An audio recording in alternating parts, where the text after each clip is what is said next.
Assalamualaikum warahmatullahi wabarakatuh. Alhamdulillahirabbil alamin wassalatu wassalamu ala asyrafil anbiya'i wal mursalin wa ala alihi wa ashabihi ajma'in. Rabbi shrah li sadri wa yassir li amri wahlul 'uqdatam min lisani yafqahu qawli. Ya baik anak-anak, pelajaran hari ini adalah akidah akhlak dengan tema adab bertetangga.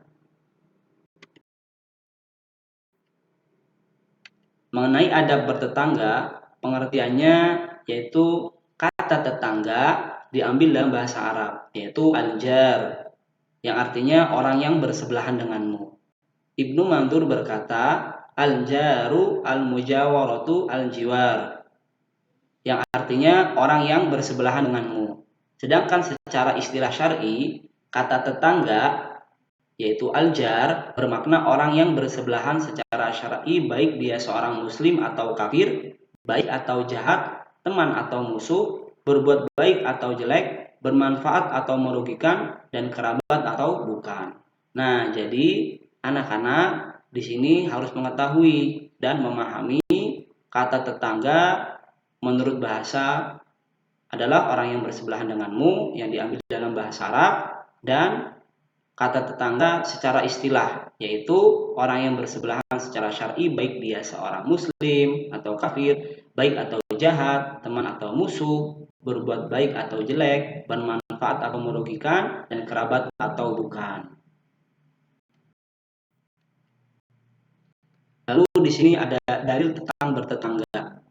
Allah Subhanahu wa taala berfirman dalam kitabnya, A'udzu billahi minasyaitonir rajim. Bismillahirrahmanirrahim. Wa'budullaha wa la tusyriku bihi syai'an wa bil walidaini ihsanan wa bidhil qurba wal yatama wal masakin wal jari dzil qurba wal jaril junubi was sahibi bil janbi wa banis sabili wa ma malakat aymanukum innallaha la yuhibbu man kana mukhtalan fakhura. Artinya, dan sembahlah Allah dan janganlah kamu mempersekutukannya dengan sesuatu apapun, dan berbuat baiklah kepada kedua orang tua, karib kerabat, anak-anak yatim, orang-orang miskin, tetangga dekat dan tetangga jauh, teman sejawat, ibnu sabil, dan hamba sahaya yang kamu miliki. Sungguh Allah tidak menyukai orang yang sombong dan membanggakan diri. Quran surat An-Nisa ayat 36.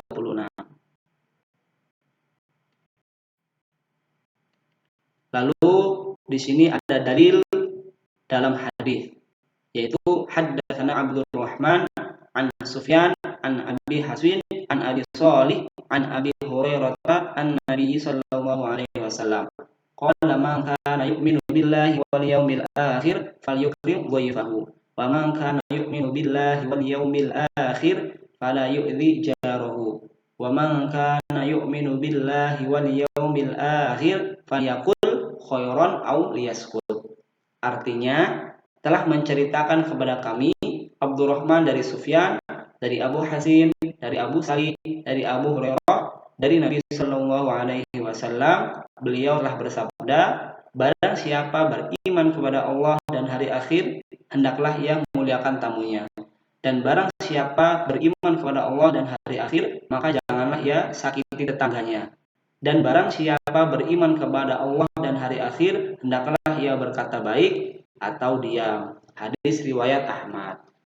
Nah, jadi anak-anak, telah sama-sama kita ketahui dalil bertetangga yang ada dalam Al-Quran dan dalil bertetangga yang ada dalam hadis. Maka dari itu, apa yang kita telah ketahui, kita amalkan.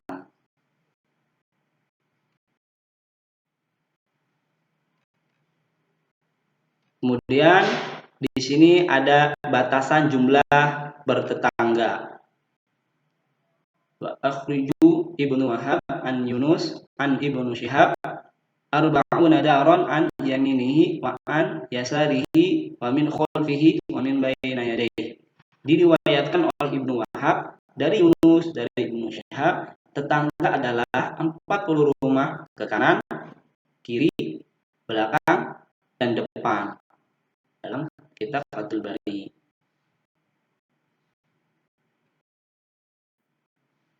Al-Hafidz Ibnu Hajar mengatakan kata tetangga mencakup muslim maupun kafir, ahli ibadah maupun ahli maksiat, teman dekat maupun musuh, pendatang maupun penduduk asli, yang suka membantu maupun yang suka merepotkan, yang dekat maupun yang jauh, yang rumahnya berhadapan maupun yang bersingkuran.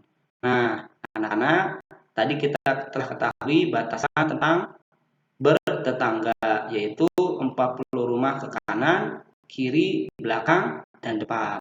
Adapun tetangga di sini mau dia itu kafir, mau dia ahli maksiat, mau dia musuh, mau dia pendatang ataupun penduduk asli, orang yang suka merepotkan ataupun orang yang membantu, yang dekat maupun yang jauh, yang rumahnya berhadapan ataupun yang bersingkuran.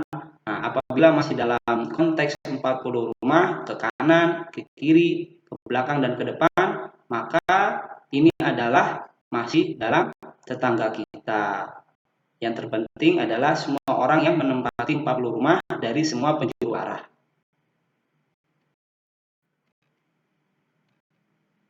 Nah, kemudian ada akhlak terhadap tetangga dan masyarakat. Di antaranya, pertama, tidak menyakiti tetangga dan memuliakannya. Contohnya bisa dengan cara memberikan hadiah ataupun yang lainnya. Yang kedua, mengucapkan salam. Ucapkanlah salam atau sapaan tetangga kalian dengan salam yang baik, yaitu Assalamualaikum. Nah, karena itu adalah ucapan doa. Ketiga, bermuka berseri-seri atau ceria saat bertemu. Nah, ketika bertemu harus selalu tersenyum agar tetangga yang melihat kita menjadi bahagia. Keempat, menolong saat dalam kesulitan. Nah, ketika tetangga mengalami kesulitan harus kita bantu sesuai dengan kemampuan kita, mulai dari materi ataupun dalam aktivitas nyata. Yang kelima, menasehati dengan lemah lembut. Nah, apabila ada tetangga kita yang sedang bermaksiat ataupun sedang melakukan kesalahan, maka nasihatilah dia dengan lemah lembut dan juga tidak marah-marah. Yang keenam, menutup aib. Barang siapa yang menutup aib saudaranya, maka Allah akan tutupi aibnya. Dan barang siapa yang membuka aib saudaranya, maka Allah akan buka aibnya hingga dia dipermalukan di depan rumahnya sendiri. Dan ini menurut hadis. Yang ketujuh, saling berkunjung. Allah sangat mencintai orang-orang yang mencintai saudaranya. Jadi kita jangan lupa saling berkunjung kepada tetangga kita ataupun kepada saudara kita dan keluarga kita. Nah, ini sama saja seperti silaturahmi karena ini mempunyai manfaat. Di antaranya Allah akan menggugurkan dosa kita, Allah akan memperpanjang umur kita, dan Allah akan melapangkan rezeki kita. Terakhir, kedelapan, bersikap ramah. Bersikaplah ramah kepada tetangga kita agar dalam kehidupan kita menjadi lebih baik, lebih berwarna. Ya, anak-anak, sekiranya cukup ya dalam materi pembelajaran kita yang bertemakan dengan adab bertetangga. Jadi saya tambahkan ya, untuk kesimpulannya, kita jangan mudah berprasangka buruk kepada tetangga kita atau orang-orang yang ada di sekeliling kita selagi kita belum mengetahui apa yang terjadi sebenarnya. Berhatilah yang lapang ataupun rendah hati dan saling memaafkan apabila kita mempunyai salah, dan tanamkan sifat saling berbagi sesama tetangga ataupun orang-orang yang ada di sekeliling kita. Oke, sekiranya cukup. Semoga kita dapat memahami adab bertetangga dengan baik, mengetahui adab bertetangga dengan baik dan benar. Kemudian semoga kita dapat menerapkan ke dalam kehidupan sehari-hari. Sekian, wallahu muwaffiq ila aqwamit thoriq. Wassalamualaikum warahmatullahi wabarakatuh.